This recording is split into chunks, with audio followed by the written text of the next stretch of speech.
સવાર પડે એ પહેલાં મજૂર ઉઠી જાય છે. સૂરજ ઉગે એ પહેલાં એની મહેનત શરૂ થઈ જાય છે.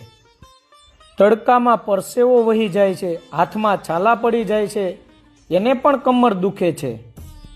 પણ કામ ક્યારેય અટકતું નથી. કોઈ એમને પૂછતું પણ નથી તું થાકી ગયો છે. કોઈ એમને એમ પણ પૂછતું નથી કે તું દુઃખી છે. કારણ કે એ મજૂર જાણે છે જો હું આજ કામ નહીં કરું તો આજે મારા ઘરનો ચૂલો નહીં સળગે. એ હસે છે સાઈડ પર પણ એનું દુઃખ છુપાવે છે એ અંદરથી.